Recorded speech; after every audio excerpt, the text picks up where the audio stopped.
Hey guys, I wanted to show you what's going on in the garden.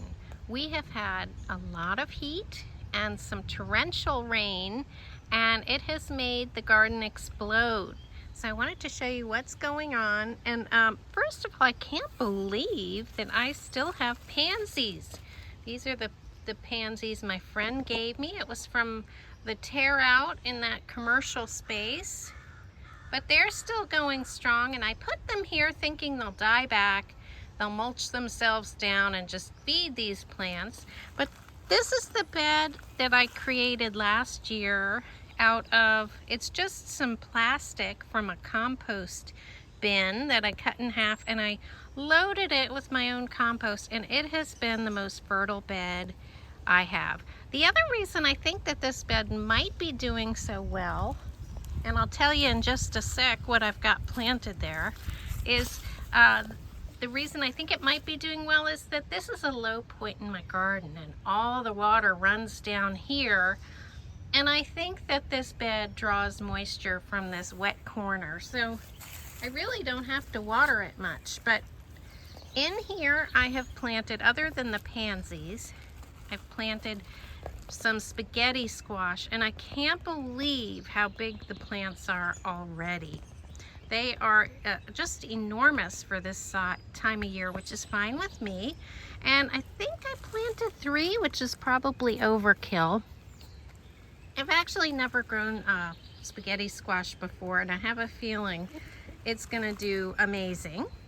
And in the back, oh, it's even twirling up this way. All the way up here already. It may overtake the tomatoes, but we'll have to see. But the tomatoes are already at least maybe 4 feet tall. I mean, they're doing so well, and I took a chance and planted all of my tomatoes before our last frost day. But let me stand back and show you what else is going on over here.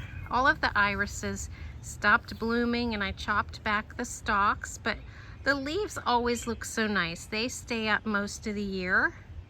They brown out a little bit in the real dead of summer, but I think they look really pretty, a pretty strappy foliage.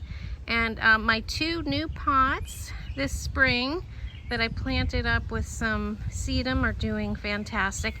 And I have yet to remove all this clover. I think it kind of looks nice, at least now. But I will eventually remove that, and I'm hoping that my lamb's ear that I planted over here and also on the other side will just kind of take over a big swath of ground here. I think that'll look really nice. But overall, this side of the garden is really looking good. Like I said, I still have some work to do over here, but that'll come later, and for now I'm enjoying the way the clover looks. Let me take you along here. These are some evergreens I planted maybe 3 or 4 years ago. They're doing really well. I have Mexican Tithonia coming up there, and that came over from some previous neighbors had planted it along the other side of the fence, and it crawled under the fence, and now I get to enjoy it. The clematis has all gone to seed, and here are my miscanthus grasses, and I showed you how I care for them and chop them back and then step on the base and clean out all that dead grass. Well, look at how well it does. This is as tall as me. I'm 5'7". It's at least as tall as me. It'll probably get even taller than that, but that is looking huge. And I have a magnificent stand here of very old classic azaleas. Couldn't even tell you what type these are, but they have really done well this year. I think it's because I dumped a whole bunch of fall leaves behind them, and I think that helps keep them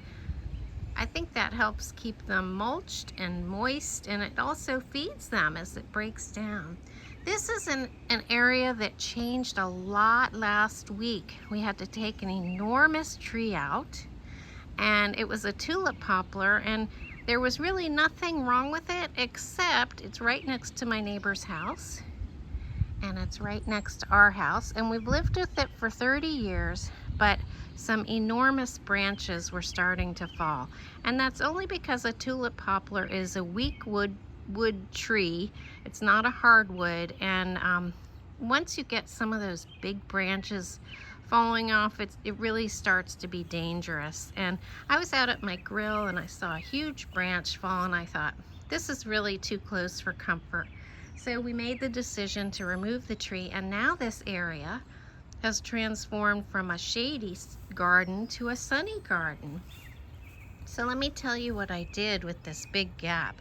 I moved some of the Mexican Tithonia down here, and it gets a little droopy in the heat of the day, but it always bounces back, and I think that's gonna take pretty well. I think that transplant's okay, we'll see. But on the stump, I put my sundial that my friend's husband made me, and I put a bunch of potted plants, mostly geraniums, some cake pop verbena, which I actually didn't expect to come back this year, but it came back in the pot. And then of course sedum, autumn joy sedum, which I have a lot of. And then over here I just moved this lilac down, and it seems to be transplanting okay. I put lots of leaves behind it. I mulched the area pretty thickly, and I'm hoping that it really takes root. It was actually just on the other side, so I switched it over to here and just moved down the whole lilac hedge, which will grow together and grow to be about 15 to 20 feet, I hope. And then I just rearranged some of these evergreens underneath. I'm not even sure what they are. I got them on the clearance rack after the holidays a couple years ago, and sometimes they look good, sometimes they don't, but I'm hoping that maybe they needed a little more sun. We'll see how they do. And then over here I have a huge stand of black-eyed Susans. Just gonna take out this leaf. I think I scared a little bunny. Might have scared a bunny or a little chipmunk there, coming too close. But this is a stand of black-eyed Susans, which will be spectacular in the heat of the summer when everything else is not blooming and just kind of sitting dormant, waiting for cooler temperatures. That's what I love about having black-eyed Susans around the garden. Once they start blooming, you can count on them through the worst of the heat. And then over here I just have an arborvitae, and I put that in a few years ago. It's looking well. And I have dianthus, and my dianthus in the back really got smashed. We had torrential rains, but they are starting to be at the end of their bloom time.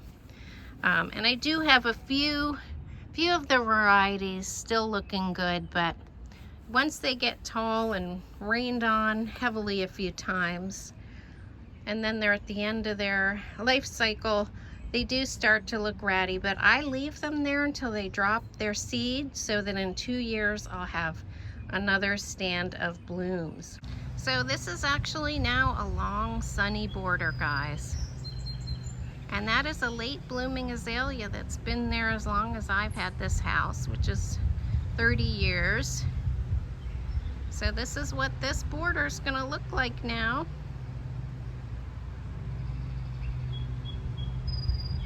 A very big change I made was to redo the triangle garden.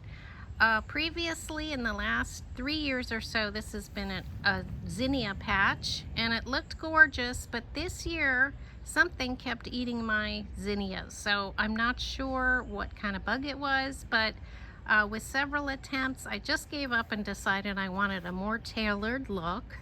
And it does look a little sparse at this point, but it's gonna fill in. Let me show you what I've got here. I originally planted some blue fescue, and it got immediately eaten down almost to the base.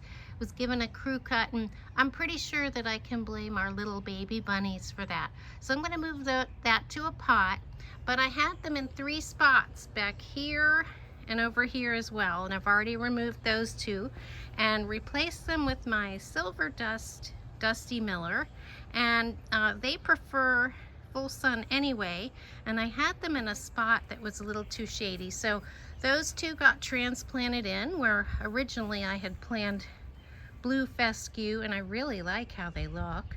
I took cuttings so I can replace that one at the end. And don't worry guys, I'll reuse those. And then in the middle here, I've got some marigolds around a hard to see blood good Japanese maple seedling. I hope you can see that. It's kind of blending in with the mulch. In the spring it was a bright red, and in the fall it'll also be a bright red. But it got half eaten, and I think again the bunnies did it. But I've put a deterrent here. I put a tomato cage, and it seems to be protecting the top part. It might be that the baby bunnies aren't tall enough to get the top part yet. But I'm hoping that I get part of this tree to grow here and fill in, and I think it's gonna look really nice.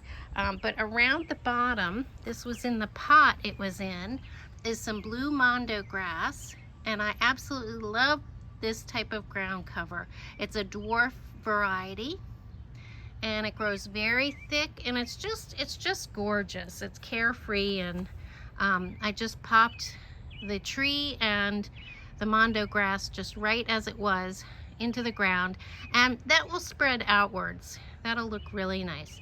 Around that, I transplanted some of my seed grown marigolds, and I'm gonna really enjoy those when they get bigger. I thought they added a nice contrast to the blue color. Well, it was gonna be fescue, but now it's the silvery blue color of the Dusty Miller, but that's kind of a warm touch in the middle with the orange. And then across the front I have my boxwood cuttings that I rooted. So I have a whole hedge here. Some were here for the last couple years, and some of them I added in, but that's going to make a nice hedge across the front.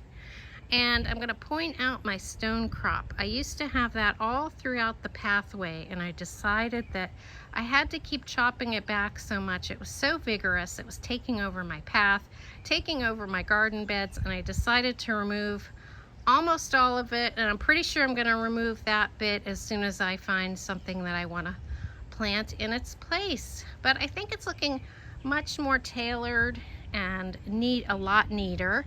And I have an elephant ear plant here in an urn that my son gave me for Mother's Day a couple years ago. Just love how that looks. And I love having elephant ears around the garden. They're very dramatic. And then let me take you over here to this side. I also a couple of years ago took cuttings of my Globe Arborvitae, and I have spotted 5 of those along here. So they're very tiny shrubs, but they're doing well, but they're starting this year to actually look like something. So I'm very excited about that. I just yesterday put in another elephant ear back here, so in short order we'll be seeing that. I can already see that it's trying to sprout right here, coming out of the soil of this container. That'll look good back here. Hoping that's enough light.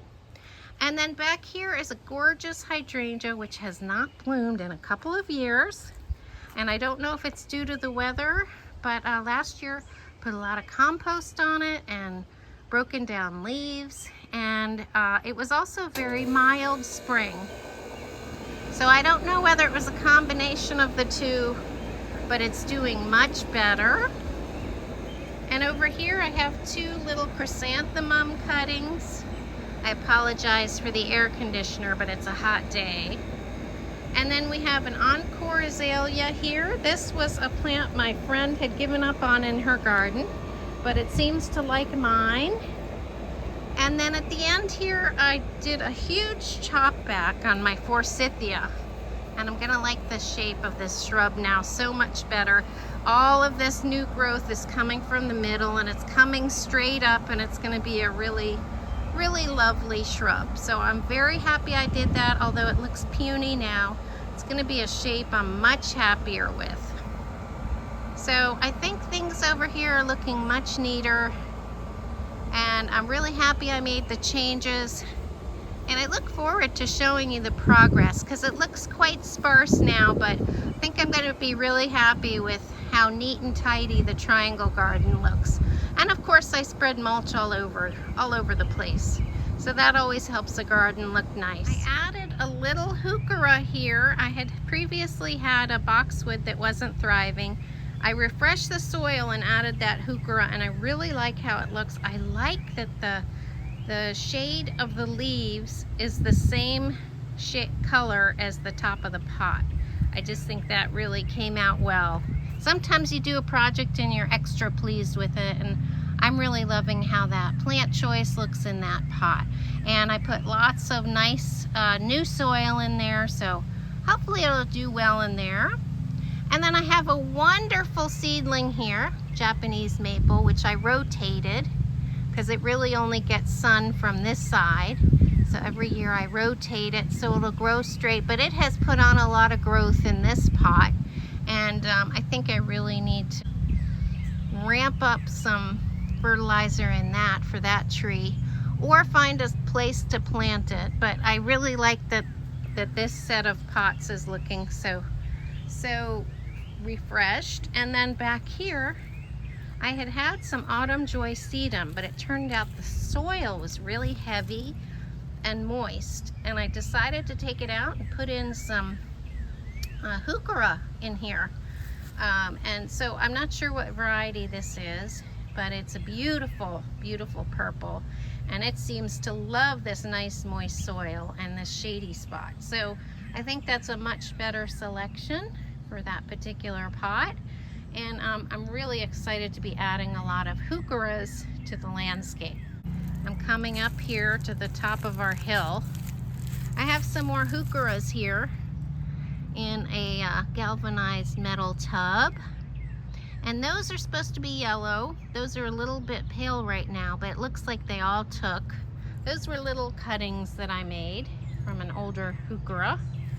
And then back here is the garden that I'm really excited about. I've done a lot of work. I love to put bowling balls in the garden, like on a coffee can. And I open up both sides of the coffee can and it creates a stand. And in order to keep slugs from coming, I fill it with rocks, and I put rocks around the base so I don't harbor any extra slugs. But I decided to put that red one there because I thought it would look really good with this type of heuchera. And these are 2 amber heucheras I got at my grocery store, and they were on clearance, so that's even better. But I do have this, I forgot the name of this already. Might be rainforest, but I added 2 more, and these are called stained glass. I added one here and on the other side over here behind my little wind spinner. And I added a little hydrangea cutting, which I'm not even sure what type of hydrangea it is. I think it was an all green one, maybe Little Ricky or something like that. I think it's a green blooming hydrangea, but we'll see when it gets a little bit bigger. It does have 1 bloom on it, so right now it's looking puny, but I am liking these additions to the shade garden all across here. I think this is the mother plant for the teeny tiny hydrangea cutting that I took and planted over in my new shade garden. And this one is all green, and it also has lots of nice, it's a young plant still, but it has lots of nice buds forming. And as you can see, when they open up, they're actually green flowers, which I love. And people hate this plant. I happen to think it's very nice, and I do pull it up where I don't want it, but I think this is sometimes called fish mint because it does have a not so nice odor when you pull it. But it's really beautiful and it flowers, and it stops wherever the grass starts, so I'm not too concerned about it. But honestly, in this spot, if I didn't have this, I'd have all weeds. So I'm not sure if this is a native plant or if the birds planted it from someone else's yard or if it came under the fence. But I happen to really like the way it looks, and it's not that hard to remove.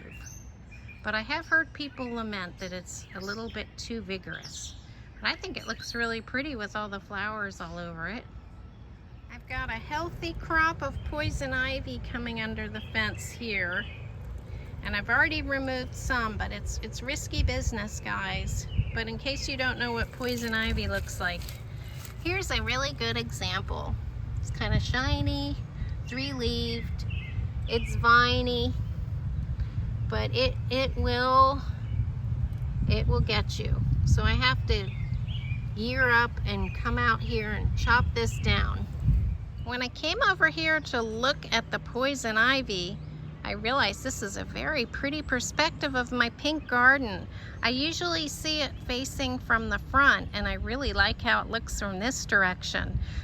This is an endless summer hydrangea, and this is a variegated hosta my friend Lori gave me.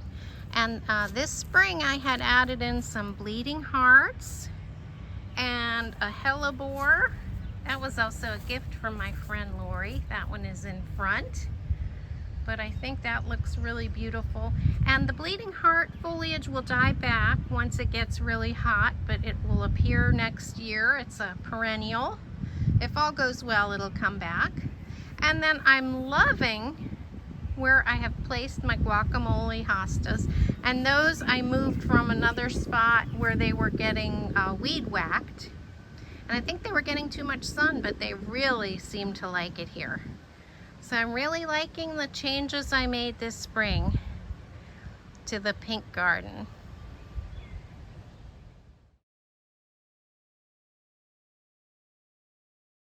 Here's a pot with elephant ears in it, and I just adore growing these. They're such a high impact plant, and they look so nice against the tall, narrow foliage behind it. They're just pretty. I have them all over the place. And they were all given to me by my friend Lori.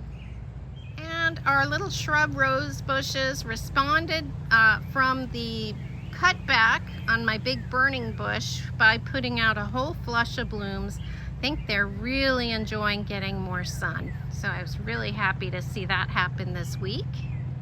Thanks so much for watching, guys. I hope you like some of the changes we made in the garden in the last couple of weeks. I'll see you next time.